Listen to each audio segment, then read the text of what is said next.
इस वीडियो में हम एक अच्छी जिंदगी जीने का सफर जो हमने 2 हफ्ते पहले शुरू किया था उसे आगे बढ़ाएंगे।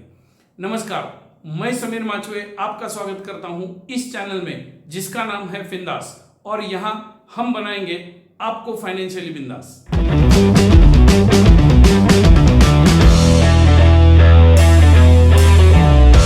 इससे पहले कि मैं इस वीडियो की शुरुआत करूं, मैं आपको एक बात बताना चाहता हूं। अभी से लेकर हर हफ्ते रविवार के बदले हर सोमवार को मैं वीडियो पब्लिश करूंगा। Please note that I shall publish a video every Monday instead of Sunday. हमारी पिछली वीडियो में हमने ये देखा कि आपको आपकी आमदनी और खर्चे के बीच की दूरी लगातार बढ़ानी होगी और आपको खुद के लिए एक इमरजेंसी फंड तैयार करना होगा। अगर आपने मेरी पिछली वीडियो नहीं देखी है तो उसकी लिंक मैं नीचे डिस्क्रिप्शन में शेयर कर देता हूं। इस सीरीज की दोनों वीडियो आप अवश्य देख लें। अगर आप इस चैनल पे नए हैं और आपको पैसे से संबंधित विषयों में रुचि है तो अभी इस चैनल को सब्सक्राइब कर लें। आप जो पैसे बचाते हैं वो समय के साथ साथ बढ़ते जाते हैं और यही आपकी भविष्य की चाबी है। जैसे जैसे आपकी बचत बड़ी होती जाएगी उसका निवेश करना आपको सीखना पड़ेगा। निवेश करना काफी आसान है लेकिन शायद उतना सरल नहीं। एक फायदेमंद निवेश करना शास्त्र भी है और कला भी। निवेश करने के कुछ नियम भी होते हैं। आगे किसी वीडियो में हम इन नियमों की भी चर्चा करेंगे। आर्थिक समृद्धि का यह सफर लंबा और कठिन हो सकता है। इस सफर में टिके रहने के लिए आपको कुछ आदतें सीखनी होगी और उनके साथ साथ सोचने का एक विशिष्ट तरीका भी सीखना पड़ेगा। अगर ये सब आप नहीं सीखते तो पैसे होने के बावजूद आप उन्हें संभाल नहीं पाओगे या फिर उसका उपभोग नहीं ले पाओगे। एक अच्छी जिंदगी जीने के लिए पैसे बढ़ाने के साथ साथ अपना बौद्धिक स्तर भी बढ़ाना होगा, नहीं तो ये पैसा टिक नहीं सकता और आपको वो जीवन का वो अनुभव नहीं दे सकता जो आप लेना चाहते हो। जब हम आज के सामाजिक समझ को देखते हैं तो ऐसा प्रतीत होता है कि पैसे को लेकर अधिकतर लोगों के दिमाग में एक गलतफहमी है। वो गलतफहमी यह है कि अधिक पैसा होना मतलब अमीर होना। इस तीसरे पड़ाव में यह समझना जरूरी है कि एक व्यक्ति, असली अमीर व्यक्ति, पहले उसकी बुद्धि से अमीर होता है और बाद में पैसे से। इसी गलतफहमी की वजह से लोग पैसे के पीछे पड़ जाते हैं लेकिन अपनी बुद्धि पर काम करना भूल जाते हैं। जिस बुद्धिमत्ता से एक व्यक्ति पैसे कमाता है उसी बुद्धिमत्ता से पैसे बचाने और फिर उस पैसे को बढ़ाने का काम नहीं हो सकता। पैसे बचाने के लिए और उसे बढ़ाने के लिए एक अलग बुद्धि का उपयोग करना पड़ता है जो स्कूल और कॉलेज में नहीं सिखाई जाती। यह सब आपको खुद सीखना पड़ेगा। उसे आर्थिक बुद्धिमत्ता यानी फाइनेंशियल लिटरेसी कहा जाता है। दुनिया में ऐसे लोगों की कमी नहीं है जिनके पास पैसे बहुत है लेकिन फिर भी वो गरीब है। मैं आशा करता हूं कि यह बात आपको जल्द से जल्द समझ आए। इसीलिए पहले मैंने कहा था कि पैसे के साथ साथ आपको अपनी बुद्धिमत्ता पर लगातार काम करना पड़ेगा। अधिकतर लोगों के लिए कॉलेज से निकलने के बाद उनकी सीखने की प्रक्रिया लगभग समाप्त हो जाती है। इसके आगे या तो लोग बिल्कुल नहीं सीखते या सिर्फ उतना ही सीखते हैं जो उनकी सर्वाइवल के लिए काफी है। सर्वाइवल का यहां मतलब है जैसे अपनी नौकरी बचाए रखना या बिजनेस को जिंदा रखना। लेकिन यह बात तो निश्चित है कि 99% लोगों के लिए कॉलेज के बाद शिक्षा लेना, सीखना, अपनी बुद्धि पर लगातार काम करना उनकी प्राथमिकता नहीं होती। अगर आपको एक अच्छी जिंदगी का अनुभव करना है तो लगातार सीखते रहना यह आपके जीवन की प्राथमिकता बना ले। ऐसा करने से आप एक ऐसे जीवन का अनुभव करेंगे जिसके बारे में आज आप सोच भी नहीं सकते। और एक बात, आज की दुनिया में सीखना लगभग मुफ्त में हो सकता है। आज दुनिया में सीखने के इतने साधन हैं जितने कभी इससे पहले नहीं थे। उदाहरण के तौर पर इस YouTube को ही ले लीजिए।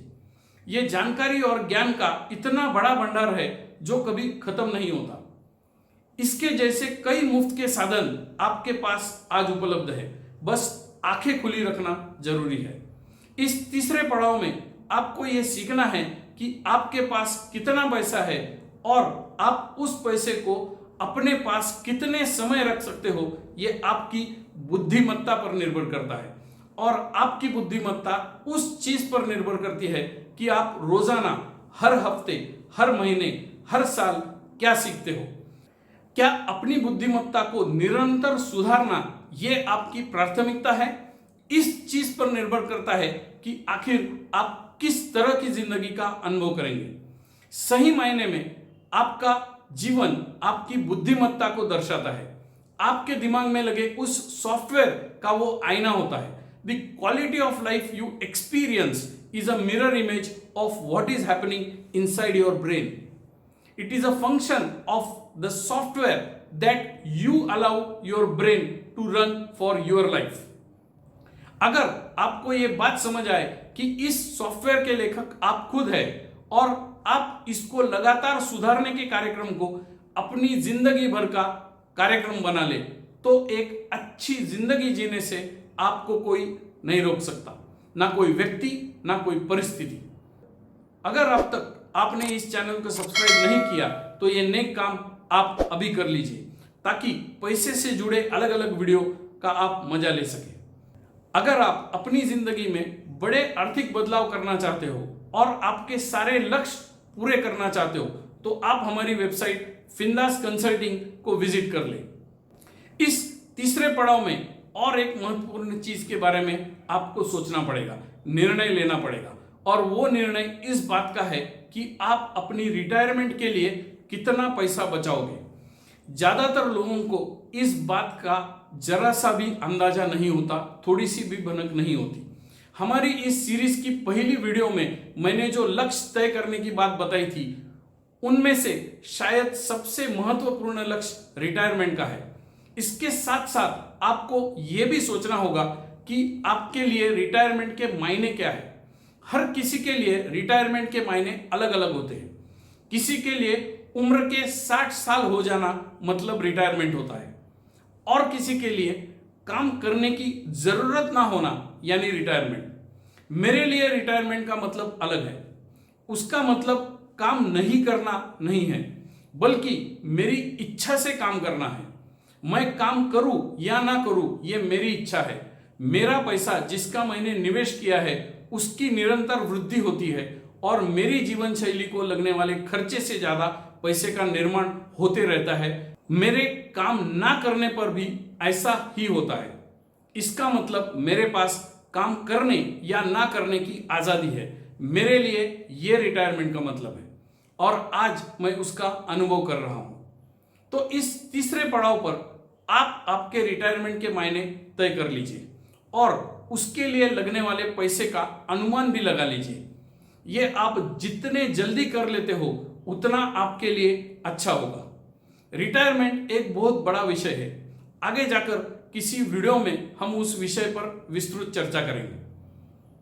तो भाइयों और बहनों, हमने एक अच्छी जिंदगी जीने का सफर जो 2 हफ्ते पहले शुरू किया था, अभी तक 3 वीडियो में हमने कुछ चीजें सीखी है।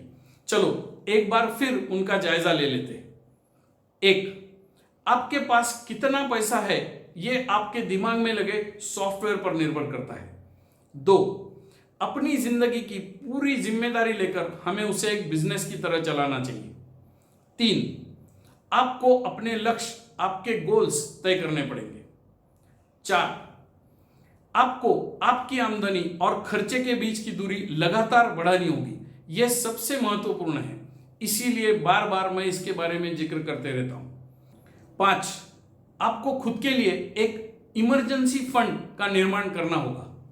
6, आपने बचाए हुए पैसे का निवेश करना आपको सीखना पड़ेगा। 7, लगातार सीखते रहना यह आपकी जीवन की प्राथमिकता होनी चाहिए। 8, आपको आर्थिक साक्षरता सीखनी होगी। और 9, आपके लिए रिटायरमेंट के मायने क्या है यह तय करना होगा और रिटायरमेंट की व्यवस्था करनी होगी। इन सारे विषयों के बारे में हम आगे जाकर विस्तृत चर्चा करेंगे। अगली वीडियो में हम इन 9 चीजों में से एक चीज को अधिक संक्षेप में जानने की कोशिश करेंगे।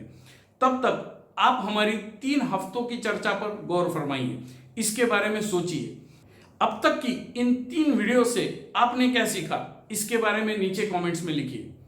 आपके साथ इस सफर में मैंने मेरी जिंदगी को एक नए नजरिए से देखना शुरू किया और मुझे यह महसूस हुआ कि मुझे और भी कुछ बदलाव करने होंगे जिससे मेरी जिंदगी में और सुधार हो सकता है। मैं आशा करता हूं कि आपको भी ऐसा ही अनुभव होता होगा। आज के लिए बस इतना ही। वीडियो देखने के लिए धन्यवाद। मेरे इस चैनल को सब्सक्राइब करना ना भूलें। फिंदास को फॉलो करें फेसबुक, ट्विटर और इंस्टाग्राम पर भी। जल्दी मिलते हैं। शुक्रिया।